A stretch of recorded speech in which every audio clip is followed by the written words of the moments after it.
ఇంటికి యజమానివి, ఆ ఇంటికి రాజువి నువ్వు, ఆ ఇంటికి నాయకుడివి నువ్వు. స్తోత్రం కలుగును గాక. నువ్వు నాయకురాలివి, నువ్వేం తక్కువ కాదమ్మా. కథానాయకురాలు అంటారు. కథను నడిపించే వ్యక్తి. ఇద్దరు చుట్టే తిరుగుతుంది కథ అంతా. అతడు దేవుణ్ణి ఆశ్రయించేటట ప్రతి సంగతికి. ఏం జరిగింది? దేవుని ప్రత్యక్షత విషయమందు తెలివి కలిగిన జకరియా దినములలో అతడు అనగా ఉజ్జియా రాజు దేవుణ్ణి ఆశ్రయించెను. అతడు యెహోవాను, అక్కడ ఎంత చక్కటి పదాలు రాయబడ్డాయి అంటే, యెహోవాను ఆశ్రయించినంత కాలం అంటే యెహోవాను ఆశ్రయించని ఒక కాలం కూడా ఉందని మైనస్ అక్కడ కనపడుతూనే ఉంది. అవును, మనం కూడా అట్లా ఉంటుంది. మన భక్తులు అడుగుతుంటే చాలాసార్లు చెప్పారు. సెన్సెక్స్ లేకపోతే ఈసీజీ తీస్తారు చూడండి. ఆ ఈసీజీ పేపర్ చాలాసార్లు చూసిన, ఎంత చూసినా ఏమర్థం కావట్లేదు. ఆ డాక్టర్ దగ్గర పోతే వాళ్ళకి మిల్లీ సెంటీమీటర్లు ఇవి ఉంటాయి వాళ్ళకి లెక్కలు. ఇక్కడ డౌన్ అయింది, ఇక్కడ పెరిగింది, ఇక్కడ డౌన్ అయింది, ఇక్కడ పెరిగింది అని చెప్పి అక్కడ రెడ్డి పెన్ను గీత ఏదో పెట్టి గీస్తాడు. అయినా కూడా ఏమర్థం కాదు నాకు. మన భక్తి కూడా అలాగే ఉంటుంది. ఒక రోజు రోషంగా పౌరుషంగా రోజు బైబిల్ చదువుడు, ప్రార్థన చేసుడు, క్రమంగా ఉండు, నీతిగా ఉండు, యథార్థంగా ఉండు. ఈ రోజు దేవుని కొరకు ఏదో చేసేయాలని అనుకుంటాం. తెల్లారి నిద్ర ఎక్కువైపోయింది, పని ఎక్కువైపోయింది, చుట్టాలు ఎక్కువైపోయారు, సెల్ఫోన్ ఎక్కువైపోయింది, ప్రార్థన లేదు, బైబిల్ స్టడీ లేదు, ఆ రోజు దేవుని ఆలోచన లేదు. అంతకు మించి అవసరం ఇంకేమైనా చిన్న పట్లు ఉంటే అగ్ని ఆవేశాలు మొత్తం అయిపోతాయి. అక్కడ సెన్సెక్స్ ఎలా ఎలా ఎలా గీతం సేమ్ అదే. ఇది కూడా అంతే. అయితే ప్రియమైన దేవుని బిడ్డలారా, దేవునికి స్తోత్రం కలుగును కాక. అతడు దేవుణ్ణి ఆశ్రయించినంత కాలము ఎవరు చేయాలి? ఎవరు వర్తిల్లు చేయాలి? ఇది అంటారు లోక సామెత. అదేమి ఫైనల్ అని చెప్పట్లేదు కానీ, కోతికైనా ఏముండాలట? గీత చక్కగా ఉండాలి. ఎందుకన్నారు కోతికైనా గీత చక్కగానే? కొన్ని కోతులకి తిండి దొరకదు. కొన్ని కోతులు అన్ని కోతులు ఉంటాయి కానీ పక్కకు ఉంటాయి. కొన్ని కోతులు ఒంటరి అయిపోతాయి. ఏమంటే కోతికైనా గీత చక్కగా ఉండాలనేది మనిషి గురించి అన్నారు. అంటే దేవుడే నీ జీవితాన్ని బాగు చేయాలి అన్నాడు అన్నమాట అక్కడ. స్తోత్రం కలుగును గాక. కొంతమంది అంటారు మాకు వెనక పుస్సింగ్ లేదండి. తెలుసు కదా, దాని గురించి 100 సార్లు చెప్పుకోవడం ఎందుకు? బ్యాక్ పుస్సింగ్ అంటే తల్లిదండ్రులు సంపాదించింది లేదు. ఎందుకు దాన్నే 100 సార్లు అనుకోవడం? ఇప్పుడు నీ వల్ల ఏమైంది? ఏమవుతుంది నీ వల్ల? ఏం చేయగలుగుతావు? నీ ప్రయత్నం ఏంటి? చెప్పండి. చైనాలో వాళ్ళని చూపిస్తూ ఉంటారు ఎక్కువ. కాలు చేతులు సక్రంగా లేని వాళ్ళు కూడా ఏదో ఒక పని చేసి బ్రతుకుతూ ఉంటారు. ఏదో ఒక పని చేసి అన్నీ ఉన్న వ్యక్తులు కొంతమంది వాడు డెవలప్ అయ్యాడంటే వాని వెనక ఎవడో చేశాడు అనే వాళ్ళు చెప్తుంటారు. కానీ మనకంటే కాళ్ళు లెక్కలు లేనివాడు ఇక్కడ ఈ బజార్లో ఇక్కడ కూడా ఒక ఆయన ఈ కొట్లలో మిక్చర్లు ప్యాకెట్లు అమ్ముతూ ఉంటాడు. ఆయనకి 2 కాళ్ళు పనిచేయవు. వాళ్ళ ఇంటికాడ వాళ్ళు ఎక్కిస్తారే ఆయన మీద. అది 3 చక్రాల బండి, టీవీఎస్ కానీ స్కూటీ కానీ సైడ్ చక్రాలు పెడతారు కదా, 3 చక్రాల బండి. దాని చుట్టూ లగేజ్ కట్టుకొని వస్తారు. కొట్టు ముందు వస్తే కొట్టోడు వచ్చి తీసుకుంటాడు. ఎందుకని? పాపం గుంటోడు లేచి మన దాకా రాలేడు, మనమే కిందికి వెళ్ళి తీసుకుందామని తీసుకొని ఆయన దగ్గర ఎక్కువ గిరాకీ చేస్తున్నారు. కాళ్ళు పని చేయలేనుడు ఏదో ఒక పని చేసి బతుకుతున్నాడు. కాళ్ళ రెక్కలు బాగున్నాడు, ఎదుటి మీద నేరం పెడుతున్నాడు. నేను డెవలప్ కాలేదు.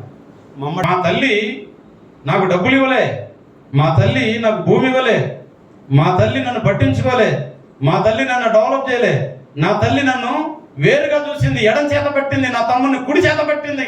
అందుకే నా తమ్ముడు ఇంత ఎదిగిపోయాడు, నేను ఇలా అయిపోయాను. అయ్యో, ఈ తెలిసిన స్టోరీని 100 సార్లు ఎందుకు మాట్లాడతావు?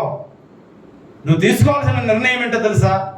దేవా, నువ్వు నన్ను దీవించు, నువ్వెంత ఇయ్యదలిసావు అంత ఇవ్వు, నువ్వెంత ఆశీర్వదిస్తావు అంత ఆశీర్వదించు, నీ కృప చొప్పున నా ఎడల నీ కార్యం జరిగించు.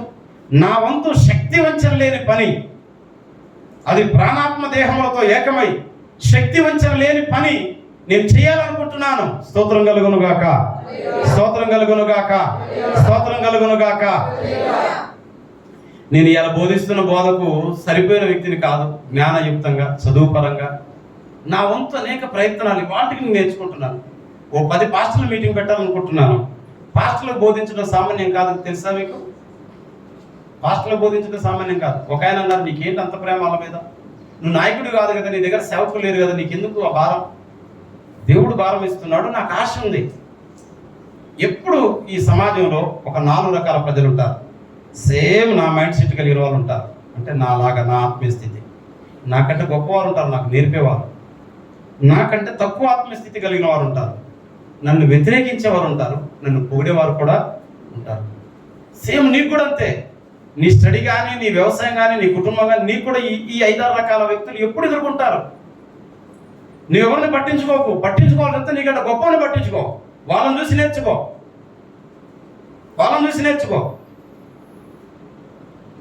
ఈ వచ్చే నెల కానీ మళ్ళీ నెలలో కానీ మన దగ్గర పాస్టర్స్ మీటింగ్ ఉంటుంది.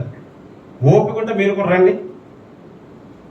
మీరు రండి. ఆ రోజు సబ్జెక్ట్ వినండి ఎలా ఉంటుందో, ఆ రోజు టాపిక్ వినండి, ఎంత డెప్త్గా ఉంటుందో వినండి. వింటే మీకు కూడా అర్థమైంది. మీరు కూడా అసలు ఒక పాస్టర్గా ఒక వ్యక్తి ఎలా అవుతాడు, అసలు అవ్వచ్చా కాకూడదా, చేయొచ్చా చేయకూడదా, టోటల్ ప్రూఫ్ బైబిల్లో నుండి చూపిస్తాను మీకు. ఆ రోజు రండి, చెప్తాను మీకు.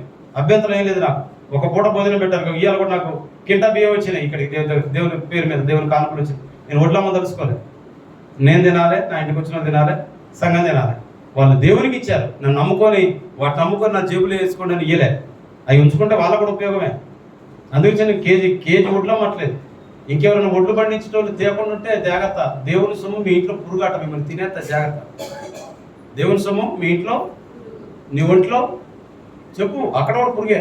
నీ ఇంట్లో పురుగు, నీ ఒంట్లో పురుగు, నీ బ్యాంకులో పురుగు, నీ సెల్లులో పురుగు, నీ జేబులో పురుగు, నీ మైండ్లో పురుగు, నీ బాడీలో. నీ తినేసే పురుగు అది మామూలు పురుగు కాదు. దేవుని సొమ్ము నీ దగ్గర ఉంచుకోవడం ప్రమాదం. అది దేవుని సన్నిధికి వస్తే సేవకుడికి దేవుడు ఆలోచన ఇస్తాడు. దాన్ని ఎలా వాడాలో అలా వాడతాడు. అది దీవెన అవుతుంది. చెప్తాం. ఎవరు డెవలప్ చేశారు? ఎవరు వర్ధిల్ల చేశారు? దరిదాపు మనుషుల మీద సాకులు చెప్పడం మానండి ఎప్పుడైనా.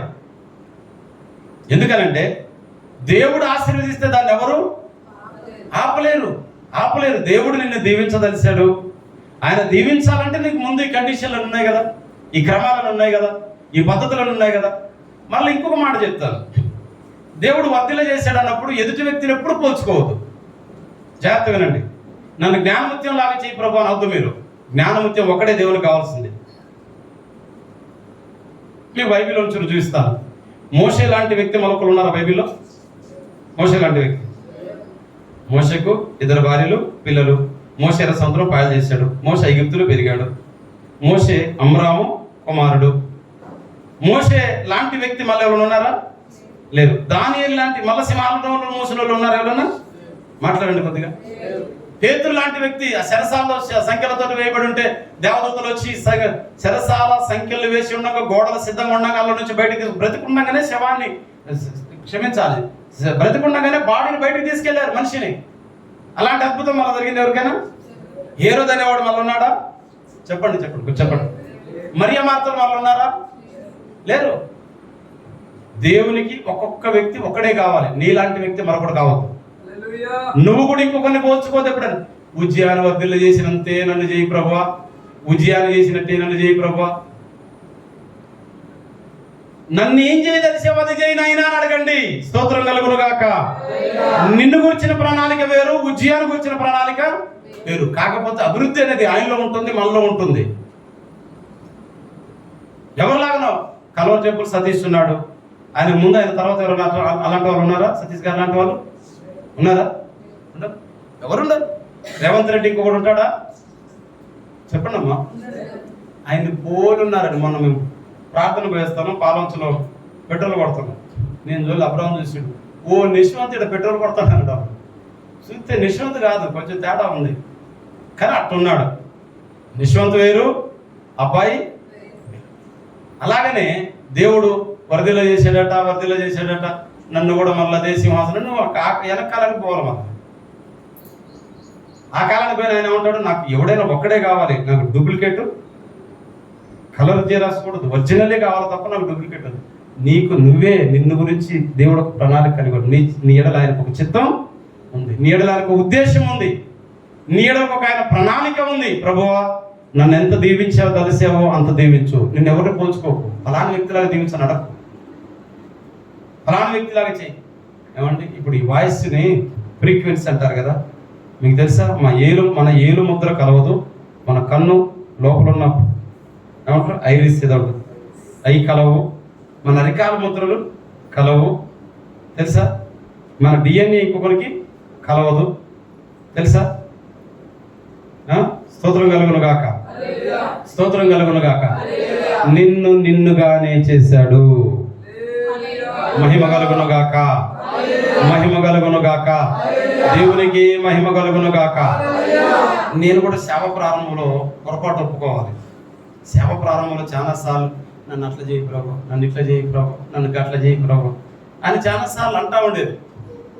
మన కాడ నేను 3 రోజులు కూర్చొని బైబిల్ ట్రైనింగ్ తీసుకుపోతే కనకరాజాల్లో వచ్చి బయటికి 8 మందిరాలు కట్టేది. మనం ఒక మందిరం పెట్టుకుని ఉన్నాం. దేవా, అవమానంగా ఫీల్ అవుతున్నాయా, నన్ను దీవించాయి, అట్ట చేయి ఇట చేయ. చాలా రోజుల తర్వాత నాకు అర్థమైంది, అసలు ఒక మనిషిలాగా మరొక మనిషిని దేవుడు చెయ్యలేదు, చెయ్యడు. చెయ్యలేదు, చెయ్యడు. నీకు నువ్వే స్పెషల్, ప్రత్యేకం.